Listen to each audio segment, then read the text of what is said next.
actually, since last year, I've lost about 40 pounds. I'm pretty proud of that. I'm working on it, doing better. I appreciate that, but I will gain it back. I've shown that. I will do it. I feel like I've lost and gained the same 40 pounds 3 or 4 times. No good, man. You know what I'm jealous of is the people that they lose enough weight that people are worried about them, you know? Like, I'm still a big dude, you know? It don't matter how much I lose. It seems like nobody's ever like, oh man, is Johnny sick? They're always like, hey, look who's down to a B cup. Good job, buddy. Really good. It's hateful.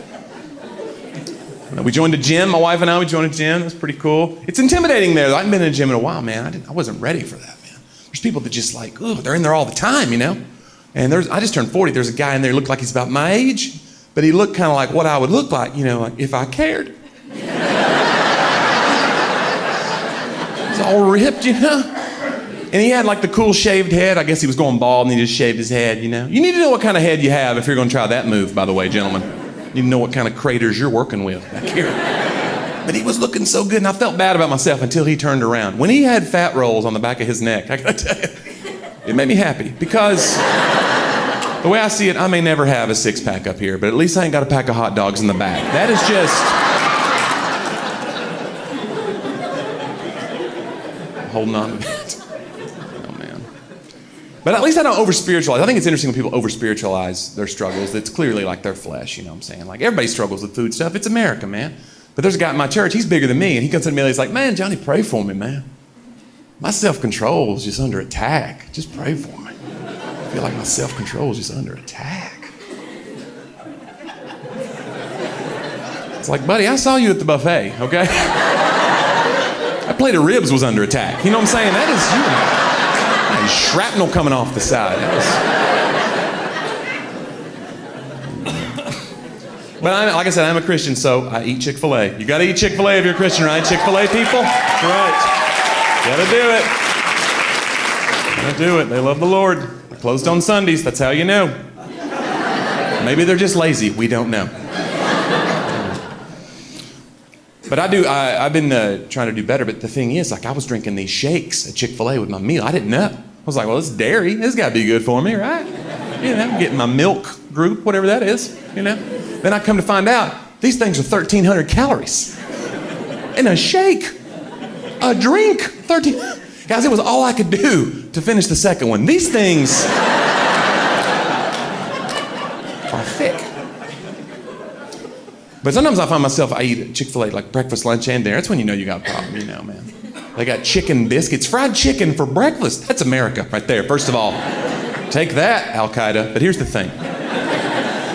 They had a menu item at Chick-fil-A, freaked even me out. The chicken egg biscuit, you guys seen that? Chicken and egg together. Anybody else think we've crossed a line a little bit there? Like saying the chicken, I will eat you and your unborn fetus. Get in here. I will wipe your family out, and then I'm going to go to work. I feel nothing inside. That is an angry sandwich. That's all I'm saying. That is angry. You talk about killing two birds. That's too many jokes. I apologize. That last one. Too many.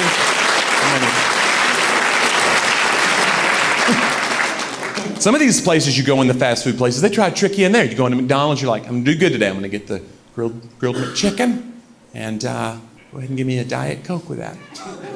That Diet Coke helps, guys, okay? Imagine how fat I'd be if I drank regular Coke, can you? Man. But then they trick you, you know? They're like, hey, would you like to value size that? And value size that combo, 39 more cents. And large size that fry. What's your value size? You're like, well, I'd be an idiot not to. Yes, thank you, friend. Pile it on. If you do that enough, you're like me, you get to go get the value size pants. These have the stretchy waistband and the gravy pouch. And the corn dog holster. It's amazing what they're doing with pants. So many options for you. So that's good. It's good to have. I don't know.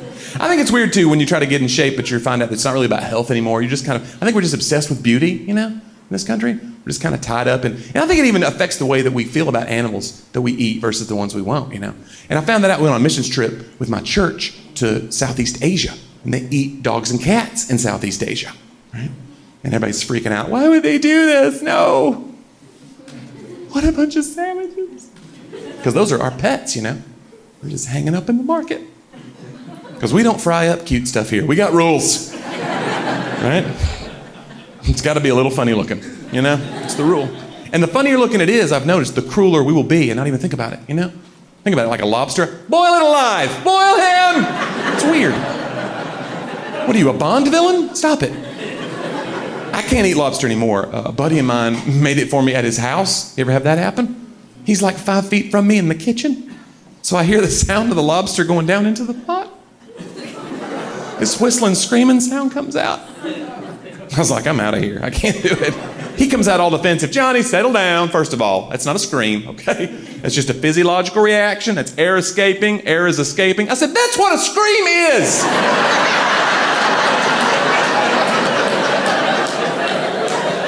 Are we kidding here? No, they love it. It's like a jacuzzi. They love it. It's like seeing somebody get stabbed in the parking lot after the show and being like, he's just letting off excess blood. He's fine.